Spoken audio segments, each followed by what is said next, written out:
الحمد لولیہ والصلاة علی نبیہ۔ السلام علیکم ورحمۃ اللہ وبرکاتہ۔ حضرات، آج کی اس دنیا میں بہت سارے فرقے رونما ہو چکے ہیں، جس میں دیوبندی، وہابی، نجدی وغیرہ کی زیادتی ہے۔ لہذا ہوتا کچھ یوں ہے کہ جس جگہ پر یا جس گاؤں میں دیوبندیوں کی، وہابیوں کی تعداد زیادہ ہوتی ہے، چند ایک سنی وہاں ہوتے ہیں، تو ایسا ہوتا ہے کہ دیوبندیوں کی چال ڈھال میں وہ سنی بھی ڈھل جایا کرتے ہیں،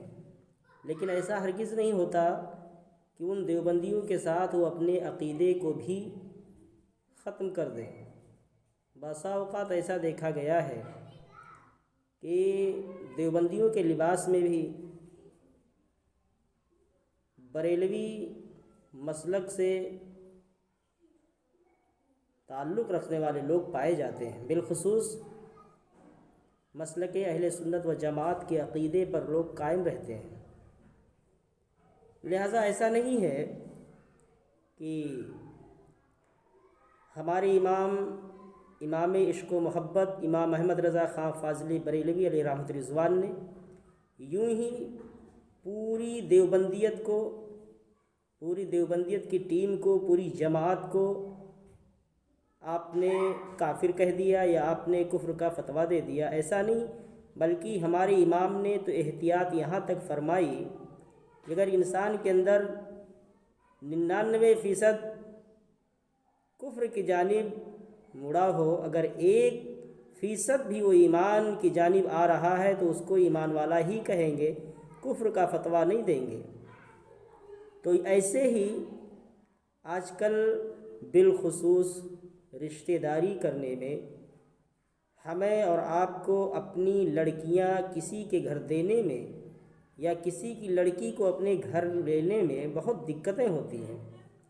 وجہ یہ ہے کہ ہم پہچان نہیں پاتے ہیں کہ کون سنی ہے، کون دیوبندی ہے، اور حقیقی دیوبندی کون ہے، کون ان علماء سے محبت کرتا ہے، ان کو اپنا اکابر سمجھتا ہے جن کے اوپر اعلیٰ حضرت نے اور حرمین شریفین کے علماء نے کفر کا فتویٰ دیا۔ تو ان میں سب سے پہلی بات، جب ہم اور آپ اپنی لڑکیوں کا رشتہ ایسی جگہ دیں کہ جہاں پر دیوبندیوں کی زیادتی ہو، پتہ نہیں چل پا رہا ہو کہ یہ سنی ہے یا دیوبندی ہے، اور آپ کو رشتہ دینا ہے، تو سب سے پہلی بات آپ اس کے عقیدے کا امتحان لے لیں، آپ اس کے عقیدے کا ٹیسٹ لے لیں کہ اس کا عقیدہ ایسا نہیں کہ اشرف علی تھانوی، گنگوہی وغیرہ، امبیڈوی وغیرہ جیسا ہی ہو اور وہ انہیں اپنا گرو مانتا ہو۔ تو سب سے پہلے میں اشرف علی تھانوی نے جو میرے نبی صلی اللہ تعالیٰ علیہ وسلم کے علم غیب پر اعتراضات کیا، اس کا خلاصہ میں آپ کے سامنے کرتا ہوں کہ اشرف علی نے یہ کہا کہ حضور صلی اللہ تعالیٰ علیہ وسلم کو اگر علم غیب ہے تو بعض علم غیب یا کل علم غیب، اگر بعض علم غیب میرے نبی کو ہے تو اس میں حضور کی کیا تخصیص؟ ایسا علم غیب تو معاذ اللہ ہر سبھی یعنی بچے، مجنوں یعنی پاگل، اور تمام بہائم یعنی جانوروں کو حاصل ہے۔ یعنی معاذ اللہ میرے نبی کو جو علم اللہ نے عطا کیا ہے ویسا علم تو پاگلوں کو، جانوروں کو، بچوں کو، سب کو حاصل ہے۔ تو یہ بالخصوص میرے نبی صلی اللہ تعالیٰ علیہ وسلم کی اشرف علی نے توہین کی، اور یہ توہین بالخصوص گالی کے جملے میں بھی آتی ہے، لہٰذا ایسا کہنا اشرف علی کا ایک کفریہ کلمات ہے، جس کی بنا پر اشرف علی کو امام عشق و محبت نے کفر کا فتویٰ دیا۔ اب رہی بات، جو شخص اشرف علی کی اس بات پر سہمت ہو اور وہ یہ کہے کہ بالکل اشرف علی نے یہ صحیح کہا ہے،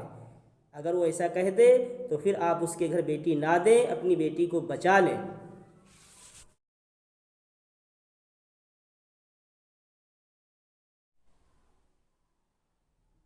دوسرا پوائنٹ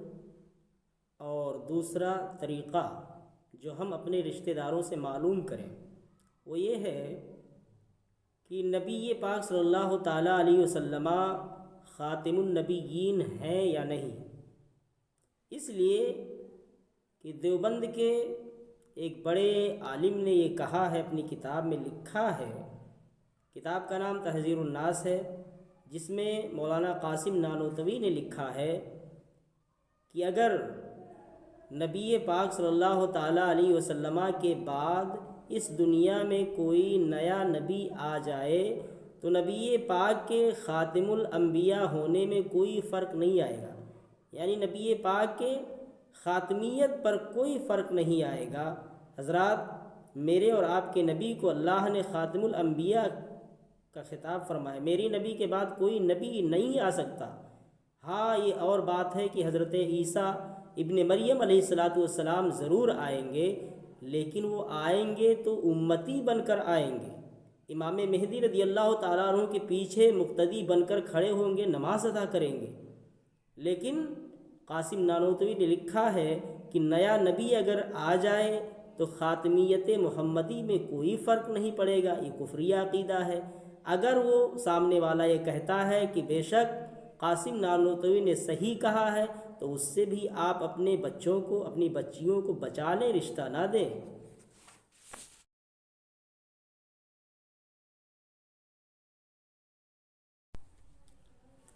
اور تیسرا پوائنٹ، تیسرا طریقہ یہ ہے کہ آپ ایسے رشتہ داروں سے یہ پوچھیں کہ نماز میں اگر نبی پاک کا خیال آ جائے تو کیا نماز ہوگی یا نہیں ہوگی؟ اس لیے کہ دیوبند کے اکابر علماء، بڑے علماء میں شمار ہوتے ہیں، جنہوں نے اپنی کتاب صراط مستقیم میں، جن کا نام ہے سید محمد شہید، انہوں نے لکھا ہے، معاذ اللہ بہت خطرناک بات ہے، انہوں نے لکھا ہے کہ نماز میں زنا کا خیال آ جائے اس سے بہتر ہے کہ عورت اپنی عورت کے ساتھ مجامعت کا خیال آ جائے، یعنی زنا سے بہتر ہے کہ مجامعت کا خیال آئے۔ اور اسی طرح خواہ کوئی بزرگ ہو، کوئی پیر ہو، یہاں تک جناب رسالت مآب صلی اللہ تعالیٰ علیہ وسلم ہی کیوں نہ ہو، ان کا خیال اگر آ جائے تو گھر میں بندھے ہوئے بیل گدھے کے خیال میں مستغرق ہونے سے بھی زیادہ برا ہے۔ اب آپ نے سمجھا، کہنے کا مطلب یہ ہے ان کے کہ اگر نماز میں ہیں آپ، زنا کا خیال آ جائے تو اس سے بہتر ہے کہ عورت کے ساتھ مجامعت کا خیال آئے، اس سے مجامعت کر لو، یہ بہتر ہے۔ لیکن انہوں نے آگے جو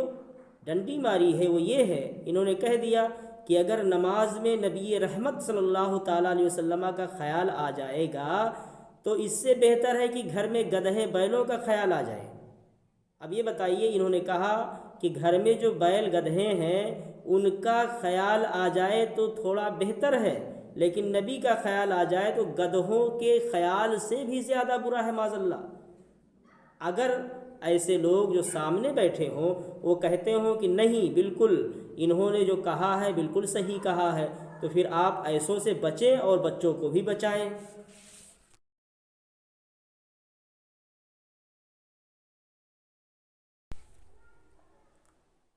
اور چوتھا پوائنٹ، چوتھا طریقہ یہ ہے کہ آپ ان سے یہ پوچھیں کہ پروردگار عالم جل وعلا، ہمارا اور آپ کا سب کا رب، یعنی خدائے وحدہ لا شریک، کیا جھوٹ بول سکتا ہے؟ معاذ اللہ۔ اگر انہوں نے کہا کہ جھوٹ بول سکتا ہے تب تو ان کو دروازے فوراً ہٹا دو۔ یہ میں خود سے نہیں کہہ رہا ہوں، بلکہ خلیل احمد امبوٹھوئی، رشید احمد گنگوہی، ان لوگوں کی سازشیں ہیں۔ ان لوگوں نے براہین قاطیہ میں یہ چیز لکھا ہے معاذ اللہ کہ اللہ جھوٹ بولنے پر قادر ہے، اللہ جھوٹ بول سکتا ہے، ان لوگوں نے لکھا ہے۔ اب ان کے سامنے یہ آپ رکھیں کہ خلیل احمد امبوٹوی ہو گئے، رشید احمد گنگوہی ہو گئے، جن لوگوں نے یہ کہا براہین قاطیہ میں کہ اللہ جھوٹ بول سکتا ہے، اگر آپ کے سامنے والے یہ کہیں کہ یہ ہمارے اکابر علماء ہیں، انہوں نے جو کہا وہ صحیح کہا ہے، تو پھر آپ ان کو اپنے لڑکے یا لڑکی نہ دیں، ایسے چوروں سے بچائیں اور جہنم کی وہ کالی آگ سے بچیں جس کے اندر جہنمی کو اس کا ہاتھ نہیں سجھائی دے گا۔ اپنے سر کے بوجھ کو یوں ہی جہنم میں ڈالنے کی کوشش نہ کریں۔ اللہ سب کے رزق کا مالک ہے، اللہ سب کے رشتے کا مالک ہے، جہاں وہ چاہے گا، جہاں اس نے لکھ رکھا ہے وہاں اس کا رشتہ ہوگا، لہٰذا ایسے ڈاکوؤں سے بچیں۔